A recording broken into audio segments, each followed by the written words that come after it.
दिवसेंदिवस घटणारी प्रवासी संख्या ही एसटी पुढे मोठी समस्या। या समस्येवर मात करण्यासाठी आता एसटी हळूहळू काट टाकतीये। प्रवाशांना आकर्षित करण्यासाठी एसटी महामंडळानं मोफत वायफाय सुविधा देण्याचा उपक्रम राबवला आणि तो अंमलातही आणलाय। पुणे जिल्ह्यातील बहुतांश आगारात ही सुविधा सुरू झाली आहे। प्रवाशांना फक्त एकदाच त्यांचा मोबाईल वायफाय यंत्राशी जोडावा लागतो। त्यानंतरच्या प्रत्येक प्रवासात प्रवाशांना ही सुविधा नियमित उपलब्ध होते।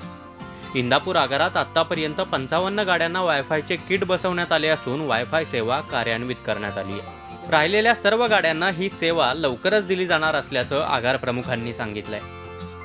बारामती, अकलूज आणि ग्रामीण भागातील ज्या सर्व गाड्या आहेत त्या सर्व गाड्यांना वायफाय बसवण्यात येणार आहे। त्यामुळे प्रवाशांच्या मनोरंजनाबरोबरच त्यांचा प्रवास सुखकर होणार आहे आणि त्यामुळे आमचं एसटीचं आर्थिक उत्पन्न जे आहे तेही वाढणार आहे। या वायफाय सुविधेमुळे लांबचा प्रवास करणाऱ्या प्रवाशांची मोठी सोय झाली आहे। तसंच विद्यार्थी आणि अन्य प्रवाशांनीही या उपक्रमाचं स्वागतच केलंय।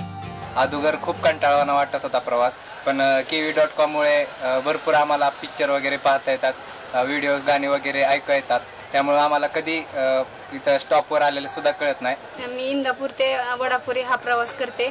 आधी प्रवास करताना खूप कंटाळवाणा वाटत होता, पण आता वायफाय, इंटरनेट यासारख्या गोष्टी उपलब्ध झाल्यामुळे एसटीत बसणे सुखकर झाले। एसटीने दिलेल्या या सोयीमुळे प्रवाशांची संख्या निश्चितच वाढेल अशी आशा एसटीच्या कर्मचाऱ्यांना आहे। सर्व लॉंग रूटच्या गाड्या चालवतो मी, कोल्हापूर, सांगली, लातूर, पुणे, परंतु प्रवासीचं वातावरण वायफाय बसवल्यापासून वातावरण चांगलं आहे आणि तो प्रवासी वाढत्या जागेवर सुविधा त्यांना उपलब्ध झाली ना सगळी, त्यामुळे वातावरण चांगलं आहे। बसमध्ये वायफायची सेवा चालू झाल्यापासून प्रवासी संख्येमध्ये वाढ झालेली आहे, तसेच विद्यार्थी संख्येमध्ये, आणि लोक मनोरंजनाचा लाभ घेत आहेत। प्रवाशांना आकर्षित करण्यासाठी एसटी महामंडळानं सुरू केलेला हा फंडा कितपत यशस्वी ठरतो याची उत्सुकता सर्वांनाच लागली आहे।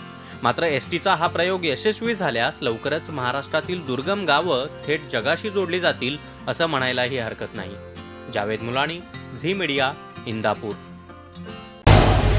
झी 24 तास रहा एक पाऊल पुढे।